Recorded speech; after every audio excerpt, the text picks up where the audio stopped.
Hello, hey there. Welcome into another edition of Between the Lines, where we take you inside the latest issue of Success Magazine. I'm Josh Ellis, editor in chief of Success Magazine, and I'm joined today by one of my favorite writers, former Success editor, Jamie Friedlander. She is the author behind our sales and marketing feature for the July-August issue. The More You Know.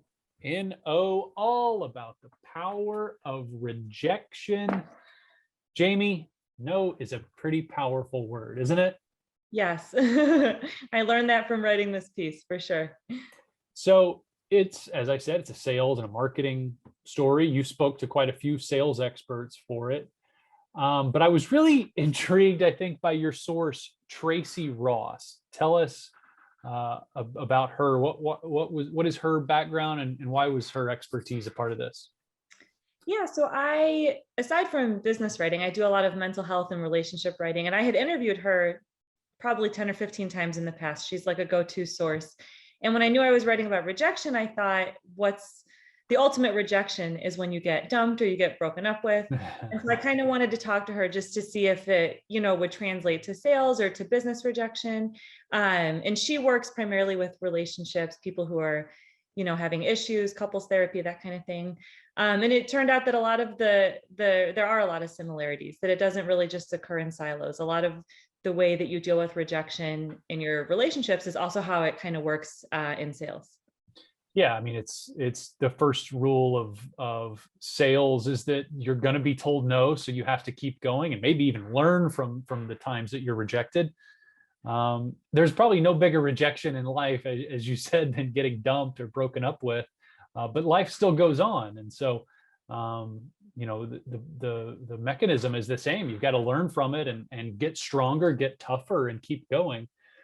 For me, one of the big takeaways of the piece was to be process oriented, not results oriented. I think that's one of the most vital things that I have learned during all my time at Success is that you can't always control the outcomes, but you can at least control the way that you go about it, or go about your business to set yourself up and give yourself the best chance for success. And I'm not a salesperson by trade, obviously, but I find that advice applicable in my life or my field.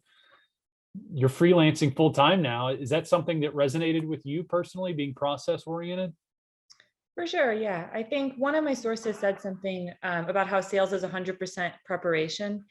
And that kind of resonated with me because I tend to get a lot of anxiety, around pitching or interviewing sources who, might be a big deal or somebody that I don't want to make a mistake. And I've found the only way to really manage that anxiety or that fear is to be as prepared as possible. So preparing for my interview for hours, reading any books, preparing all my notes. And so in the past, that's really the only way to get rid of any of the fear. And so, yeah, that definitely resonated because in sales, what all my sources said is if you prepare up to 100%, there is going to be no fear, because then, if you do get a rejection, it's not personal because then you did as much as you could. As you said, I mean, you've written quite a bit about anxiety and mental health. That's something that you've always been, upfront about, that you deal with anxiety and learn to live with it. Is sales something that you think you could ever do? No, not in a million years. It's a lot of my family members are actually in sales. My brother-in-law, both my in-laws, a couple of my cousins, and I've thought that it would just be, I do think there would be benefits because it does help you develop a tough skin, which I think we'll talk about later, in all areas of your life. But personally, I think it would be very challenging. So one of the final points in the piece is the way that learning to embrace rejection or difficulty in business or sales can translate to life. How does that work?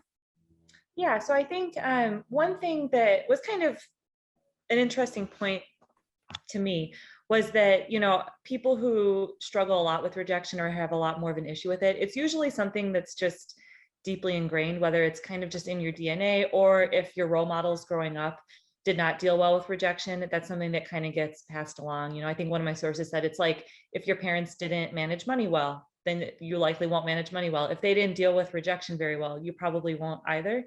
And so it kind of works that if you can learn how to cope with rejection in sales or in whatever job you do, it'll kind of just translate to every area of your life, because it's just a part of your personality and your core self. It's not just something that you can say, oh, I'm going to just not be afraid of rejection on sales calls. It'll just naturally go to everywhere.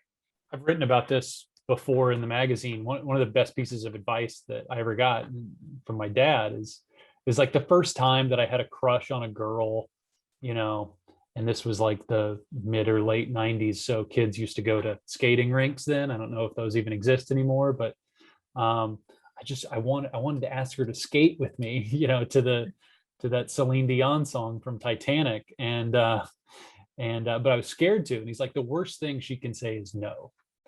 And that piece of advice has really kind of stuck with me all along, that no is not that big of a deal. But